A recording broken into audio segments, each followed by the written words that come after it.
Today, we are diving into a really unique and frankly vital part of Taiwanese cycling culture. It's something you might not expect, and it goes way beyond your typical rest stop. So let me ask you this.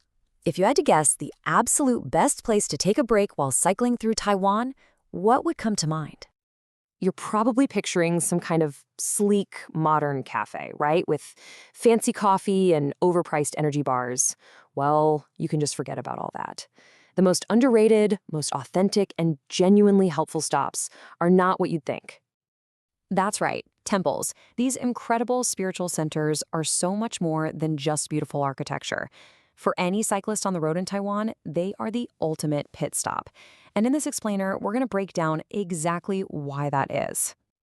Okay, first things first. To really get these temples, you need to know a little bit about the deities who live there. So, who's actually watching over you as you're pedaling past those rice paddies and up those mountain roads? Let's meet the main players. So, as you can see, there's a bit of a hierarchy here. At the very top, you've got the Jade Emperor. You can kind of think of him as the CEO of the celestial realm. You'll find him in the main halls of the big official temples. Then there's Mazu, the guardian of the sea, who is hugely important in coastal towns. But the god you're going to see the most often, that's Tudigong, the local earth god. His little shrines are literally everywhere, right by the fields, next to the roads, watching over that specific community. And this quote just nails it. The huge, grand temples house the major deities, for sure. But those small, humble shrines you see on the side of the road, those belong to the gods who are truly local, the ones watching over the very patch of land you're riding through at that moment. Okay, so now that we've met the hosts, let's talk about why their homes are such a game changer for cyclists. And believe me, this goes way beyond just spirituality. Here's the crucial thing to understand. Temples are practical community hubs. They're often funded by local donations specifically to serve the public. And that's why they offer these amazing perks for travelers. You thirsty? Most of them have free, filtered drinking water. Exhausted on a multi-day tour? Some of the bigger temples have incredibly affordable, simple lodging. And hungry? Oh, this is the best part. The area around a temple is almost always a hotspot for unbelievable, authentic local food stalls. I love this quote because it is so true. You park your bike, you wander over to the food stalls, and you realize the most immediate blessing you're going to get might just be some delicious snack you would never find anywhere else.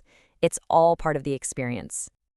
All right, so before you just roll up and start filling your water bottles, there are just a few simple things to keep in mind. It's not complicated at all, but knowing the basic etiquette shows respect, and it just makes the whole experience better for everyone. It really is this easy. First, the entrance. Think of it like a one-way street. You go in through the door on the right and you leave through the one on the left. Second, offerings. It's totally free to visit, but if you decide to take some incense and pray, it's nice to leave a small donation. And finally, your conduct. This is the most important one. Just be quiet, be respectful of the space and of the people who are there to worship. Simple as that. Now that you've got the basics down, there is one more really crucial piece of cultural information you need to know. While the vast majority of temples are warm and welcoming, there's one specific type that, out of respect, you should generally avoid entering as just a casual visitor. These are called Bai Xing Gong, or yin temples. Now, unlike the community temples we've been talking about, these are not dedicated to a specific deity. Instead, they're built to house the spirits of people who have no one else to care for them. Culturally, they're just a very different kind of space.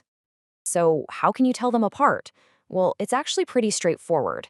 A community temple is going to be bright, colorful, really ornate, with a clear statue of a god right in the center. A Baixingong temple, on the other hand, is usually much simpler, less decorated, and you won't see a main deity figure inside. It's a good rule of thumb for travelers to just stick to the more vibrant, deity-focused temples for your rest stops. All right, let's bring it back to the positive side of things. Because beyond the water and the food, there's one final thing you can get from a temple visit that makes it a truly memorable part of your journey. I'd call it the ultimate souvenir. And if you're looking for specific places to start your temple journey, these are some of the most famous and cyclist-friendly ones in Taiwan. Right in the heart of the capital, you've got Taipei's Longshan Temple.